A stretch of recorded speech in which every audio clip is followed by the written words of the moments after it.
자, 국가화재안전기준 및 다음 조건에 따라 각 물음에 답하시오.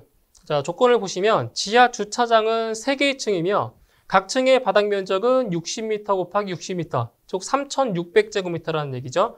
그리고 층고는 4.5m이다.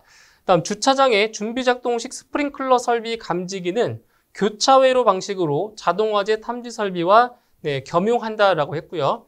그리고 지하 3층 주차장은 기계실 450제곱미터, 그리고 전기실, 발전실 250제곱미터가 있다. 그리고 지하 3층 기계실은 습식 스프링클러 설비를 적용하고 주요 구조부는 내화 구조, 그리고 주어진 조건 외에는 고려하지 않는다라고 했습니다. 자, 첫 번째 문항을 보시면 지하 주차장 및 기계실에 차동식 스포트형 감지기 2종을 적용할 경우 총 설치 수량을 구하시오. 단 층별 하나의 방호구역 바닥 면적은 최대로 적용한다라고 했습니다. 자, 그럼 먼저 지하 주차장의 그 차동식 스포트형 감지기 2종의 개수를 이제 구해보도록 하겠습니다. 자, 첫 번째로는 이제 그 차동식 스포트형 감지기 구할 건데, 첫 번째로는 지하 1층과 그리고 지하 2층을 보도록 할게요. 두 개의 층의 구조가 똑같기 때문에 자, 한 개의 층의 개수를 구해서 이제 곱하기 2를 해주시면 되는 거예요. 자, 그럼 여기서 이제 그 면적. 자, 면적을 볼 건데, 지금 바닥 면적이 60m 곱하기 60m, 3,600제곱미터죠. 자, 그런데, 자, 층별 하나의 방호구역의 바닥 면적은 뭐 한다? 최대로 적용한다. 그런데 지금, 폐쇄형 스프링클러 설비 같은 경우는 그 최대 면적이 얼마예요? 3,000제곱미터인 거죠. 그 3,000제곱미터를 초과할 수 없기 때문에 최대 면적 3,000제곱미터를 기준으로 하시면 됩니다. 그러면 자, 바닥 면적 3,000제곱미터를 자, 나눠줄 건데, 자, 기준 면적이죠, 기준 면적. 자, 차동식 스포트형 감지기 2종이고요. 그리고 주요 구조부는 내화 구조, 그리고 층고가 4.5m입니다. 그럼 4.5m는 4m 이상 8m 미만에 해당이 되는 거죠. 자, 4m 이상 8m 미만에 해당이 되고 내화 구조이면서 차동식 스포트형 감지기 2종이다. 자, 그러면 기준 면적이 얼마인 거예요? 이거는 표 암기하셔야 되는 거죠. 기준 면적은 35제곱미터가 기준 면적이죠. 그래서 요 바닥 면적 3,000제곱미터를 35제곱미터로 나눠주시는 거예요. 자, 나눠주시게 되면 이게 이제 85.7 정도가 나오고요. 절상해주면 86개가 나오죠. 근데 면적이 또 남았죠. 얼마 남았어요? 3,600제곱미터 중에서 3,000제곱미터를 썼고요. 그러면 600제곱미터 남았죠. 600제곱미터를 자, 또 35제곱미터로 나눠줍니다. 자, 나눠주면 이 값은 17.1 나오고요. 절상해주면 18개가 나오죠. 18개. 그러면 86개 그리고 18개 더하면 104개죠. 104개. 자, 104개인데 지금 교차회로 방식을 적용한대요. 교차회로 방식. 그럼 교차회로 방식 같은 경우는 최소 2개 회로 이상이죠. 그래서 여기는 2회로 2개 회로를 곱해주고요. 그리고 몇 개의 층에 있어요? 지하 1층과 지하 2층, 2개의 층이니까 자, 2개의 층 2를 곱해주시면 되는 거죠. 이렇게. 그래서 지하 1층과 지하 2층에 설치되는 감지기 개수는 416개가 나오게 된 거죠. 이거는 지하 1층과 자, 지하 2층에 설치하는 거예요. 자, 그 다음에는 이제 지하 3층에 이게 남았죠. 지하 3층. 자, 지하 3층 남았는데, 자, 지하 3층 같은 경우는 기계실과 그리고 전기실, 발전기실이 포함되어 있잖아요. 면적에 이 면적이 포함되어 있는 거예요. 그래서 이 기계실과 그 발전기실의 면적을 빼야 됩니다. 아시겠죠? 그렇기 때문에 여기서는 바닥 면적이 3,600제곱미터였는데 기계실의 면적 빼주고요. 450. 그리고 전기실과 발전기실의 면적 250도 빼줘야 됩니다. 네, 빼줘야 돼요. 그럼 나누기 얼마? 똑같이 35로 나눠주면 되겠죠. 같은 구조기 때문에 35로 나눠주면 자, 이 값은 82.9가 되고요. 절상해주면 83개가 나옵니다. 자, 이거는 지하 3층에 설치하는 차동식 스포트형 감지기의 수량이 되는 거죠. 자, 그리고 여기도 마찬가지입니다. 자, 여기도 마찬가지로 지금 준비 작동식 스프링클러 설비이기 때문에 뭐예요? 교차 회로 방식이죠. 그래서 일단 83개가 끝난 게 아니고 여기서 83개에다가 뭘 곱해줘야 돼요? 아까 곱했던 것처럼 2개의 회로를 곱해줘야죠. 교차 회로 방식이라서. 그래서 166개입니다. 166개. 166개. 이렇게 나왔죠. 자, 그 다음에 이제 지하 3층인데 아까 뭐가 있냐면 자, 기계실입니다. 기계실. 자, 기계실은 지금 뭐냐? 습식 스프링클러인데 자, 지하 3층에 뭐가 되냐면 자동 화재 탐지 설비가 뭐 한다고 했어요? 겸용한다라고 했죠? 겸용. 그래서 지금 여기 지금까지 구했던 거는 뭐냐면 준비 작동식 스프링클러 설비 그리고 이제 교차회로 방식이 적용된 거고 그리고 이제 지하 3층에서 자동 화재 탐지 설비 이거를 적용을 해줘야 되는 거죠. 그게 어디냐? 바로 여기죠, 여기. 기계실. 그죠? 자, 기계실에 해당하는 것을 계산해 주셔야 됩니다. 기계실. 자, 그럼 여기서 자, 보세요. 이걸 좀 지울게요.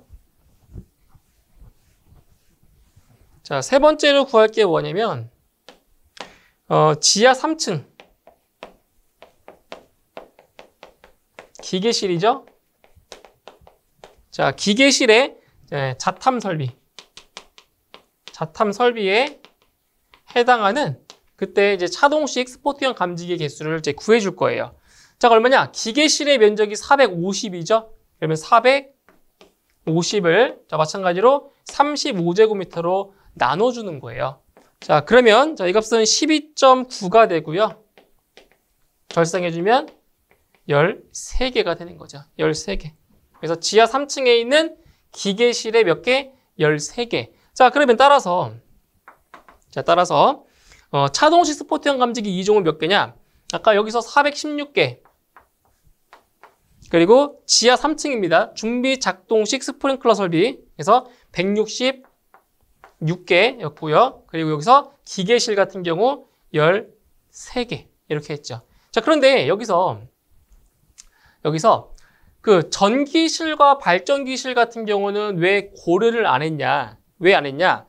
여기는 스프링클러 설비를 설치할 수가 없어요. 왜냐면 전기와 관련된 설비이기 때문에 스프링클러 설비를 설치하지 않는 거죠. 그렇죠? 그렇기 때문에 그 차동식 스포트형 감지기 설치를 안 하는 겁니다. 그래서 이거를 이제 더해 주시게 되면 595개가 나와요. 595개. 그래서 차동식 스포트형 감지기 2종은 총 몇 개? 595개를 설치를 하면 되는 거죠. 자, 이렇게 해서 감지기의 수량을 지금 구해봤고요. 자, 그 다음에 이제 두 번째.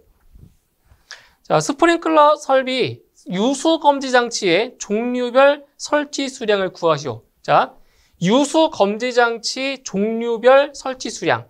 지금 여기서 어떤 유수 검지 장치가 있냐? 바로 준비 작동식 스프링클러 설비를 설치했기 때문에 뭐가 있어요? 준비 작동식 밸브가 있을 거고요. 유수 검지 장치. 그리고 기계실에 습식 스프링클러 설비를 적용했기 때문에 여기도 뭐가 있어요? 습식 밸브가 있겠죠. 그 두 가지의 수량을 이제 구해 주시면 되는 거예요. 자, 그럼 먼저 첫 번째로 지하 1층과 지하 2층에 지하 2층에서 무엇을 구할 거냐면 준비 작동식 유수 검지 장치입니다. 자, 준비 작동식 유수 검지 장치의 개수.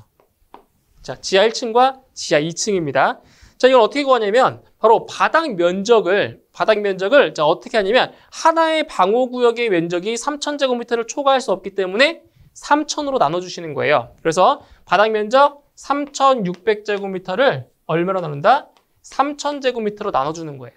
그러니까 우리 왜 경계구역수 구할 때도 하나의 경계구역이 600제곱미터를 초과할 수 없기 때문에 600 나눴잖아요. 똑같은 거예요. 여기도 마찬가지로 하나의 방호구역의 면적이 3000제곱미터를 초과할 수 없기 때문에 3000제곱미터로 나눠주는 겁니다. 자, 이렇게 해서 이제 계산해 주시면 이 값은 1.2가 되고요. 절상하면 2개가 됩니다. 2개. 자, 2개가 되는데, 자, 지하 1층과 지하 2층이라고 했죠. 자, 2개의 층이니까 이 2개에다가 2개의 층을 곱하는 거예요. 그래서 몇 개? 4개가 되는 거죠. 4개. 그죠? 지하 1층과 지하 2층에 준비 작동식 유수 검지 장치 몇 개? 자, 4개가 설치가 되는 거고요. 그 다음에 지하 3층이죠. 자, 지하 3층인데 여기는 이제 기계실은 습식이기 때문에 기계실은 제외해줘야 되는 거예요. 그리고 전기실과 발전기실은 스프링클러 설비를 설치할 수가 없죠. 그죠? 물분무소 설비를. 이렇게 해서 지하 3층 같은 경우는 기계실과 발전기실의 면적을 빼줘야 되는 거예요. 그래서 3600제곱미터에서 기계실 450제곱미터, 그리고 전기실, 발전기실 250제곱미터를 빼줍니다. 그런 다음에 아까대로 3000으로 나눠주는 거죠. 자, 나눠주면 이 값은 0.9가 나오고요. 0.9 나오고요. 절상해주면 몇 개? 1개가 되는 거죠. 1개. 그래서 준비 작동식 유수 검지 장치는 몇 개다? 몇 개? 4개, 1개에서 총 5개가 소요가 되는 겁니다. 5개. 자, 그 다음에 이제 지하 3층에서 기계실. 이제 기계실은 그 준비 작동식이 아니라 습식이라고 했죠. 여기서는 이제 습식 유수 검지 장치의 개수를 구하는 거죠. 습식 유수 검지 장치의 개수. 습식이면 습식. 자, 근데 기계실 같은 경우는 면적이 얼마라고 했어요? 450제곱미터라고 했죠? 그럼 450을 나눠주는 거예요. 얼마로? 똑같이 3000으로. 3000으로 나눠줍니다. 그럼 뭐 계산해봤자 이거는 하나가 나오겠죠. 그죠? 0.15니까 절상해주면 1개. 그래서 습식 유수 검지 장치는 기계실에 몇 개? 1개가 필요한 겁니다. 1개. 이렇게 해서 준비 작동식 유수 검지 장치 5개, 그리고 습식 유수 검지 장치 몇 개? 1개. 이렇게 소요가 되겠습니다. 자, 그 다음에 이제 서술형 문제도 한번 볼까요? 서술형. 자, 이것도 소방설비 기사에서 또 출제가 되고 있는 문제 중에 하나입니다. 자, 보시면 폐쇄형 스프링클러 헤드를 사용하는 설비의 방호구역 유수 검지 장치 설치 기준을 6가지만 쓰라고 했습니다. 이건 이제 화재안전 기준에 따르면 7가지 정도가 나와 있어요. 그 7가지를 다 설명을 드리도록 하겠습니다. 자, 첫 번째로, 자, 하나의 방호구역의 바닥 면적은 얼마다? 그렇죠. 3000제곱미터를 초과하지 않을 것. 아까 말씀드렸던 거예요. 그래서 하나의 방호구역의 바닥 면적은 최대 3000제곱미터라는 거예요. 3000제곱미터를 초과하지 않을 것. 다음 두 번째, 자, 하나의 방호구역에는 1개 이상의 유수 검지 장치를 설치하되 화재 시 접근이 쉽고 점검하기 편리한 장소에 설치할 것. 그래서 유수 검지 장치 아까 좀 전에 구했죠. 준비 작동식 유수 검지 장치, 습식 유수 검지 장치, 또는 건식 유수 검지 장치 이런 것처럼 1개 이상의 유수 검지 장치를 설치를 한다라는 겁니다. 다음 세 번째, 자, 하나의 방호구역은 2개의 층에 미치지 않도록 할 것. 그러니까 경계구역도 마찬가지죠. 경계구역도 하나의 경계구역은 2개 이상 층에 미치지 않는다. 똑같습니다. 하나의 방호구역도 2개의 층에 미치지 않도록 할 것.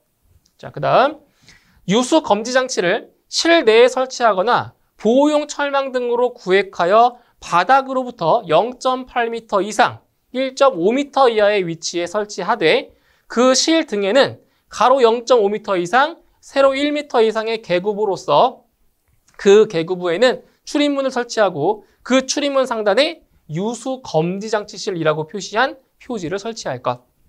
네 번째 기준이 되고요. 다음 다섯 번째, 자, 스프링클러 헤드에 공급되는 물은 바로 유수 검지 장치를 지나도록 할 것. 당연한 거죠. 유수 검지 장치를 반드시 지나야 되겠죠, 물이. 자, 그 다음에 자연 낙차에 따른 압력수가 흐르는 배관상에 설치된 유수 검지 장치는 화재 시 물의 흐름을 검지할 수 있는 최소한의 압력이 얻어질 수 있도록 수조의 하단으로부터 낙차를 두어 설치할 것. 일곱 번째입니다. 자, 조기 반응형 스프링클러 헤드를 설치하는 경우에는 습식 유수 검지 장치 또는 부합식 스프링클러 설비를 설치할 것. 이렇게 해서 바로 폐쇄형 스프링클러 헤드를 사용하는 설비의 방호구역, 그리고 유수검지 장치 설치 기준 6가지 정도를 기술하시면 되는 내용입니다. 아시겠죠? 이 문제 자체도 이제 그 빈칸 채우기 문제로 나올 수도 있고요. 그리고 서술형 문제로도 충분히 나올 수 있는 문제이기 때문에 좀 꼼꼼하게 보실 필요가 있겠습니다. 그래서 이번 영상은 여기서 마무리 지고요. 저는 다음 영상에서 다시 뵙도록 하겠습니다. 수고하셨습니다.